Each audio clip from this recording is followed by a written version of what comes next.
What up? What up? It's Wise Ones Entertainment TV. It's G Prospect in the motherfucking building. You know what I'm talking about. So Young Thug's bond was denied effectively today.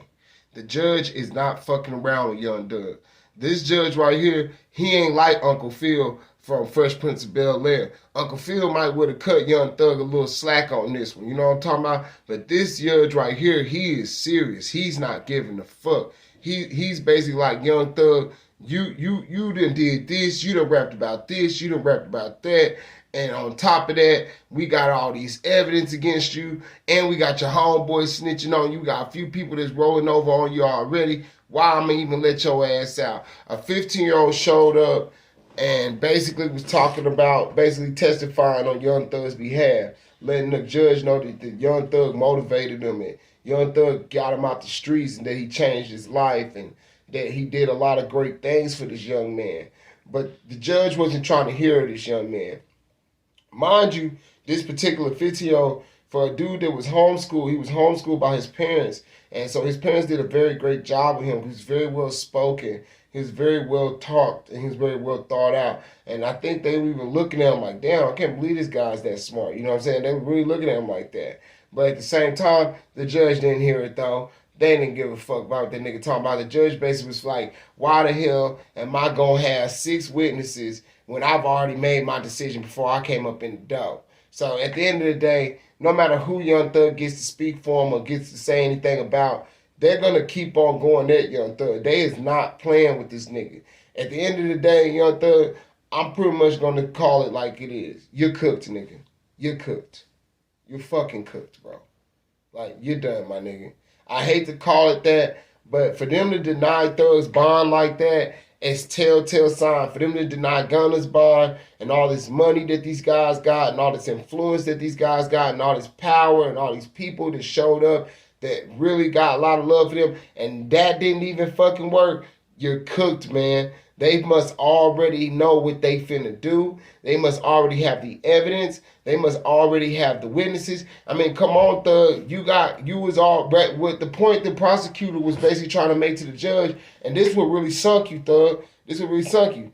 They're bringing up a case from 7 years ago where Young Thug was pulled over in 2015 and basically was found in the car with a gun and a small amount of drugs. I guess somebody at that time was given a traffic ticket. I think maybe it was Thug or one of his homies got the traffic ticket, and then somebody was charged with the gun and the dope. And apparently they already did the time for it. Like, this is really a case that was already over with, but for some reason Thug is still on bond. You know, according to the prosecutor, Thug was allegedly still on bond for this charge, and that the case is like pending against him and shit like that. I don't even know how they was able to do that because somebody supposedly already served time for this case. So that's very confusing, and that's a head scratcher. And that's what's crazy about this RICO case, because they give them so much jurisdiction to do so much shit. They can go way back 8 years and pull up some shit you did 8 years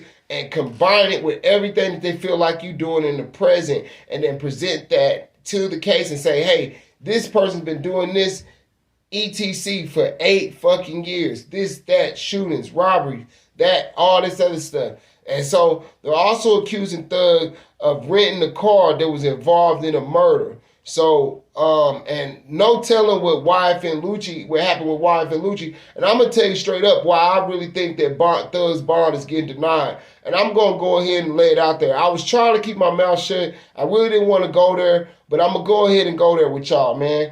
The main reason I think that Young Thug's bond is going through it is because of YFN Lucci, man. It's all because of that. If they would have never did the hit on YFN Lucci while he was in jail, allegedly, then that may not be the case. It's because right now, the courtroom feels like YFN Lucci's life is in danger. So by YFN Lucci constantly going to the court and petitioning the court, telling them that his life is in danger because of Young Thug and the YSL members, it's going to look bad on Thug. And also, I'm going to reveal this thing right here. A lot of people don't know that YFN Lucci may not have snitched on Young Thug. Here's what may have happened. I'm going to go ahead and tell y'all here's what happened.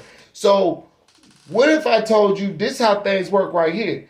There's a phone There's a wiretap phone that the feds, well, the state had pretty much put in the air. They put it out there. And maybe one of Young Thug's associates or somebody that was going to handle some business for Young Thug got intercepted by the state, and the state flipped them. And when the state flipped them, they told them to send this, instead of sending their phone to YFN Lucci, go ahead and give this phone to YFN Lucci.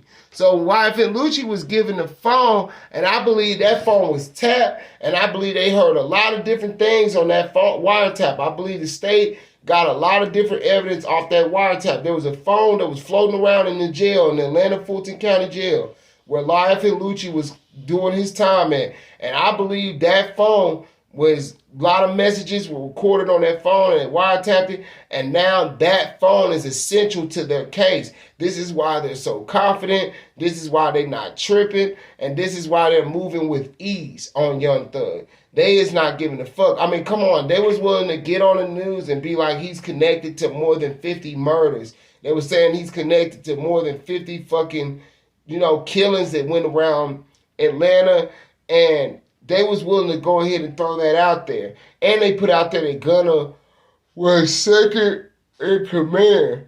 So y'all got to think about that. Why did they do that? Because the state is trying to change the perception of the people. They're getting ahead of trial, and they're making a move where they're going to go ahead and get the perception of the people going, so that way when they do get jurors, even if they have to make some jurors leave or make some jurors not even come in because of what their opinion is of Thug, definitely they're going to be able to weave out the fans and the influenced ones, and they're going to be able to weave out the jurors who would basically have love for Young Thug and wouldn't want this to happen to Young Thug, and most likely would go into a non-guilty verdict and would vote non-guilty. Well, guess what? They're going to weed them out. Trust me. They're going to weed them out. That's why they came out and go ahead and started making them look bad early, so that by the time they get their jurors, they've already been affected by a friend telling them, the television, the radio, and when they hear that shit, they're like, oh, he's guilty of 50 murders. Oh my God, like, this guy's a monster. He's got to get put away. That's exactly why they're doing this. So Young Thug, I hate to say this, bro, it ain't looking too good for you, buddy. You look like you're getting cooked right now. You know what I'm saying? I don't know what's going to happen, but you need to send a couple Hail Marys to that man upstairs, because right now it's looking like he's the only one that can save you. Y'all make sure y'all like, share, and subscribe. Drop a comment. Do y'all think the 15-year-old little boy coming to Young Thug's aid, did that help? Did it not? Or do y'all feel like YFN Lucci could possibly be snitching on Young Thug? Or was it the wiretap phone? Maybe y'all drop a comment and let me know what y'all think. It's Wise Ones Entertainment TV. Thank y'all for watching and listening. I'll fuck with y'all niggas later, and I'm out.